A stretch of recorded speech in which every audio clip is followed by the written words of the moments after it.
Hello everyone, my name is मौसमी। तो मैं बहुत दिन के बाद अभी वीडियो बना रही हूँ। तो अभी फिलहाल आईबीपीएस क्लर्क और एसबीआई क्लर्क हो चुका है प्रीलिम्स का, लेकिन अब उससे है कि अभी मेंस की बारी है। तो मैं आपको बता दूं कि मेरे कितने अटेम्प्ट थे, कैसे अटेम्प्ट थे। उसके पहले मैं अभी मेंस की प्रिपरेशन चालू कर दी हूँ, अभी बिल्कुल भी रिस्क नहीं लेना है करके। कोशिश पूरी रहेगी इस बार कि हाँ ठीक है, इतना कितने मार्क्स से अगर रुकना होगा या फिर जितना जो सीख मिली है पिछले साल, मतलब पिछले साल नहीं, इसी साल, क्योंकि एग्जाम तो इसी साल हुए थे। इसके पहले आप मेरे मार्क्स देखिए, ये मेरे जो मार्क्स है, ये एसबीआई क्लर्क का मैंने रीजनिंग का दिलाया था, मैंने 27 अटेम्प्ट करे थे, उसमें 2 गलत हुए थे, तो मुझे 29.4 मिला। मतलब यहाँ से मुझे पता चलता है कि हाँ ठीक है, प्रैक्टिस रीजनिंग की डेली करनी है। क्योंकि रीजनिंग में अगर आपके मार्क्स अच्छे होंगे तो मतलब तो क्या है, तो टेंशन नहीं होगा। मतलब आप ज्यादा मार्क्स ले सकते हैं अगर कंप्यूटर सॉरी अगर क्वांट में भी थोड़े कम हुए तो टारगेट यही है कि रीजनिंग में कैसे भी करके 30 तक बनाने का फुल ट्राई करना है पूरा और बिल्कुल सही।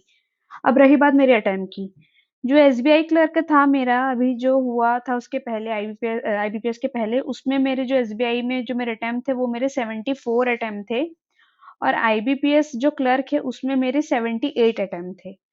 अब डिपेंड करेगा कि कितने मार्क्स क्या है करके। मैं छत्तीसगढ़ से बिलोंग करती हूँ, तो मैं अब पता नहीं, क्योंकि यहाँ की कट ऑफ कभी कभी थोड़ी हाई भी जाती है, कभी कभी लो भी जाती है।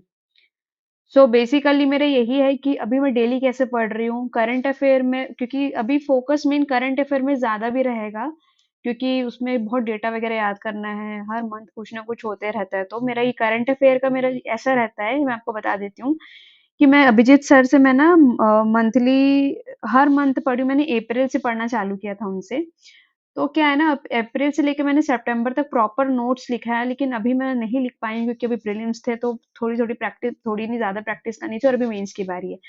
तो जो लास्ट मंथ रहेगा मेरा, वो जैसे सितंबर के बाद अक्टूबर वाला जो मंथ रहेगा ना, अभी जो चल रहा है, उसमें मैं ना पूरा गाइड लिख के मैं पीडीएफ बंडल में जो प्रिंट आउट निकलवा के वो मंथ में पढ़ लूंगी पीडीएफ से। सो बेसिकली मेरा ऐसा रहता है, मैं सर से पहले देखी थी क्लास वगैरह। उसके बाद मैं ना, क्या बोलने से, क्विज लगाई थी गाइडली का। गाइडली में जो जनरल अवेयर जो सीए का जो क्विज रहता है मंथली वाला, मैं वीकली वाला जो रहता है, मैं उसको मैं डेली दिलाती हूँ। हाँ, अगर मेरे पास वो वाले जो जैसे न्यूज नहीं रहती है, तो मैं उसको कॉपी में पूरा डिटेल उसके बारे में जानती हूँ, और थोड़ा सा उसके बारे में मैं नोट्स लिखती हूँ। तो मेरा डेली रहता है टारगेट। हाँ, क्योंकि बहुत ज्यादा रहता है याद करने का, तो नहीं हो पाता है बिल्कुल भी।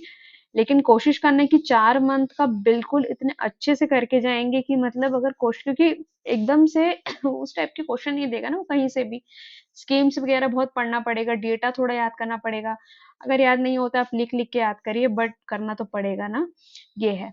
क्वांट का मेरा ऐसा है कि क्वांट का मैं ना अरुण सर से पढ़ रही हूँ, मैं जो पहले वो अन अकेडमी में पढ़ाते थे, लेकिन अभी उनका अलग से है, तो मैं अरुण सर से पढ़ती हूँ। मैं डेली उनकी, वो डेली पढ़ाते हैं अभी एसबीआई का 40 डेज का जो क्लास है, मैं कभी नहीं छोड़ूंगी, क्योंकि मेरे को पता है कि मुझे वहां से बहुत फायदा मिल रहा है करके। तो मेरा यही रहता है। तो यही में डीआई, तो 2-3 डीआई वहां से प्रैक्टिस हो जाती है डेली बहुत अच्छी तरीके से। अलजेब्रा के क्वेश्चंस वगैरह भी उनसे हो जाते हैं, तो मैं अरुण सर से पढ़ रही हूँ। रीजनिंग का मैं डेली, मुझे जैसे कुछ मैं सेक्शनल ही दिलाती हूँ, मैं मॉक टेस्ट ही दिलाती हूँ रीजनिंग का। अभी जैसे आरआरबी पीओ, आरआरबी क्लर्क के लिए जैसे अभी आने वाला है, तो अभी थोड़ा सा समय है उसके लिए, लेकिन फिर भी मैं डेली रीजनिंग का मैं सेक्शनल मॉक दिलाती हूँ आरआरबी पीओ में। एंड एक ट्राई करती हूँ कि मैं मतलब अल्टरनेट डेज में मैं एसबीआई क्लर्क का जो मेंस का रीजनिंग का जो रहता है ना, वो मैं दिलाऊं टेस्ट, जैसे मैंने इसे कल दिलाया था। लेकिन मैंने आज आपको जैसे कल एक वीडियो भी शेयर किया था, तो बट उसके लिए फिर मैंने अभी आज नहीं दिलाऊंगी, मैं आज इसको थोड़ा सा एनालिसिस करूंगी कि मैं और कहाँ कहाँ से मार्क्स गेन कर सकती थी करके। तो ये ऐसा रहेगा, फिर मैं कल दिलाऊंगी, इसलिए मैं डेली मेंस का नहीं दिलाऊंगी, क्योंकि मैं क्लास भी देखूंगी, प्रेफर करूंगी, मेरे पास कुछ बुक्स है तो मैं उनसे भी प्रैक्टिस कर लूंगी। ऐसा है। मिसलेनियस आप बनाएंगे, क्योंकि एसबीआई में मिसलेनियस भी आता है।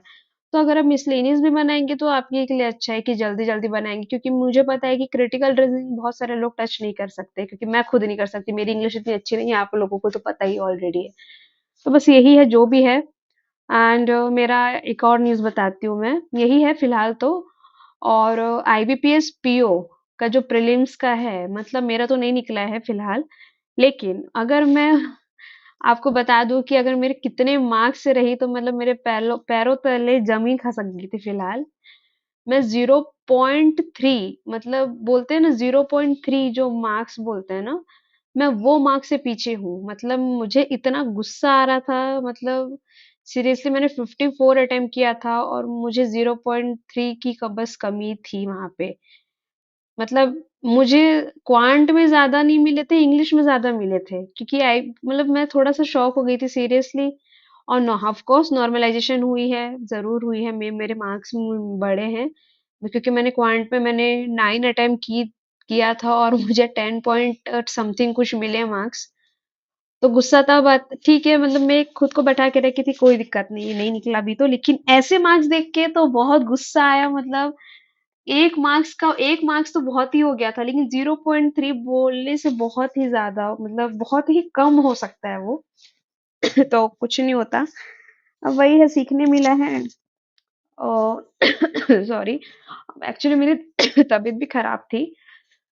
हाँ, सो यही है जो है। आप प्लीज मेंस के लिए पढ़ाई करिए, क्योंकि कट ऑफ बोला नहीं जा सकता।